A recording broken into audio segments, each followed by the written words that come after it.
Hello, and welcome, friends. We all know that eBay has a lot of flaws. One of them is that they charge you with the tax and the item price that you've sold, and they take their final value fee based on both of those numbers, when in reality, the ending price of your item should be what the final value fee is based on. When they add tax in and then they take the final value fee, they're basically stealing money directly from you. But that's not what we're talking about. We're talking about this other one eBay flaw that's costing you thousands of dollars. So I noticed the other day that I had sold 2 Prism Hockey blaster boxes for a price of $159.99. I sent out an offer, and that offer was accepted. Now the problem here is that in the eBay sold listings, I noticed that the price was what I originally had them listed for, $174.99.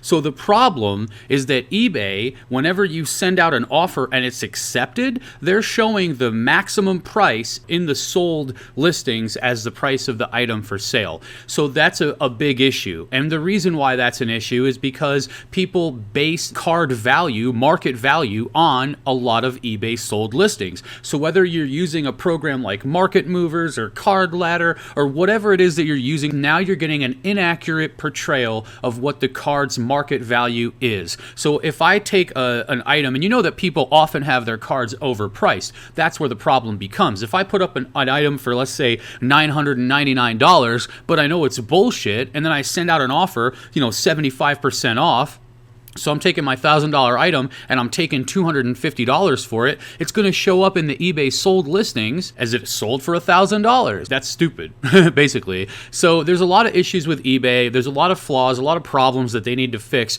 but that's something that we need to be acutely aware of, because if we're using these numbers to base what the market value is, what we can sell and buy, how the hell can you get an accurate portrayal of the item's value if it's already a flawed system? So I would say that for higher dollar items, if it's not just like a $10 card or something, you guys should be careful and take this into account, because you really want pure listings. We want that virgin listing that doesn't have any issue with it. We want to know what the actual price is. And I know that eBay recently changed their API so that we can't even get the information. Whenever someone takes a best offer, for instance, the same thing happens. It'll often show up best offer, but you won't find the price. And now eBay has changed their API so that you can't get the price. It's a sticky situation where we can't get the accurate information. So I just wanted to make you guys aware of that. Be careful if you're out there buying high dollar cards. Make sure that you have more than just one result. Make sure that you have a range of results for the cards that you're buying, because if you don't, it's not technically a scam,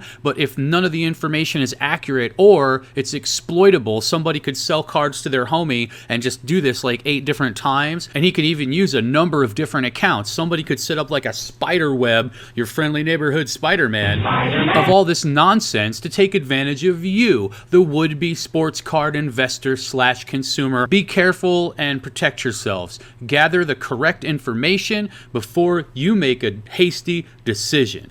And now let's talk football cards. I've been looking and checking out what we've got for inserts. I figured, hey, everybody and their brother is combing the internet for all these basketball card inserts, and it is football season, so what about the football card inserts, guys? Is that just as cool? Is there a ton of awesome 90s stuff floating around out there? And I gotta tell you, the one thing I've learned about researching this is that there's a lot of ugly-ass football cards out there, and I guess football was way more popular than basketball in the 90s, so it makes sense that there's a bunch of trashy products out there in general. The one thing that we were looking at first is 1993 Select Gridiron Skills. Yes, Select has been a product since way back in the day. It is the same logo. It was a score product, a Pinnacle, Score, Pinnacle, whatever. So the 1993 Select Football had the Gridiron Skills. The best guys you're going to get out of that are Elway, Marino, and Troy Aikman. It's got a nice kind of a weird, it's like a glittery, glossy, flossy fancy. I mean, don't rub your teeth with it, but you know, it's got one of those sort of fancy looks to it. And the honorable mention that comes with that is 1995 Select Few, and that's going to have better stars, guys like Barry Sanders. I figured I looked and I made a list, right? I wanted Emmitt Smith, Barry Sanders, who else we got? Bo Jackson, Jerry Rice, Joe Montana, John Elway, Dan Marino, Brett Favre, Deion Sanders, Walton.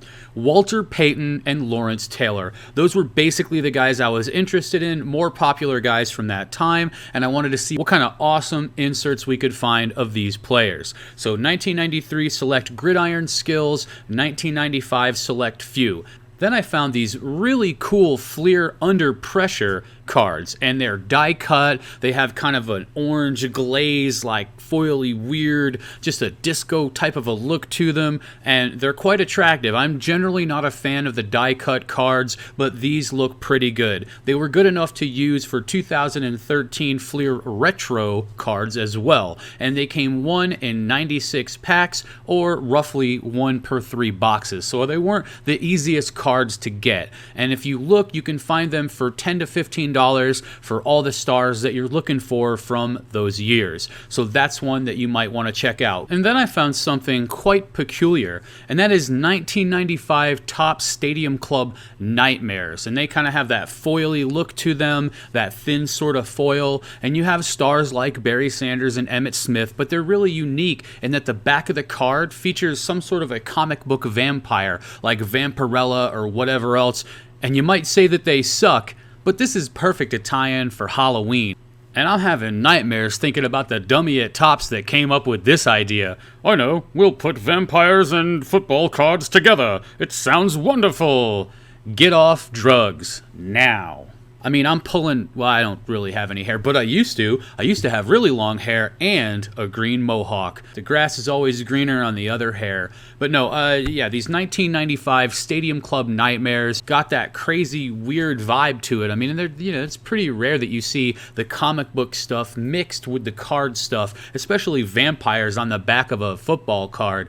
That's pretty weird, man. That's going to bring us to my favorite of the group, and this is from 2018, so it's kind of before all this attention got onto the sports card market, and it's called 2018 Donruss Optic MVP. And these have an awesome comic book look to them, kind of a wham, Superman like MVP across the top, and man, the back of the card looks almost as good as the front of the card. Damn, you look good from the back. The Optic version borrows that 1992 Topps Beam Team basketball card design with the flashy rectangles or whatever all over the card, and it looks extremely nice. I bought a Tom Brady on eBay for about $70 last night. Looks like they're going for around that. I don't expect them to be out there in great numbers. The cheapest one other than that was like $100. I was trying to see if I could maybe get in on an offer and try to get another couple of them, but you know, I'm not really in on paying $100 for them at the moment. In the 60-70 range, I'll pick another couple of them up if I have the opportunity.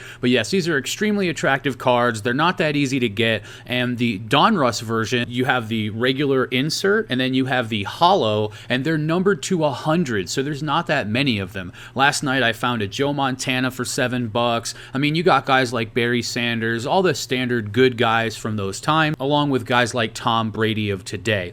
So I would suggest that you guys check these out. They're extremely attractive. They have that comic book appeal, and I don't know why these haven't gotten more attention. Man, I don't know why these are so undervalued. I mean, we're looking at case hits essentially, and for Optic, you've got guys that are like $3, $2. You can get Lawrence Taylor on Compsy for $1.69. There's not that many of them. If somebody came through and swooped in, bought them all up, it would be a nightmare for the other people trying to get at them. And the out of 100 version, those are silver hollows, and they just look extremely attractive. And I mean, with only 100 of them available, man, we could corner the market. If I chipped in and you chipped in and we all bought one, man, we would have control of it all. Because it's all our turf. Can you dig it?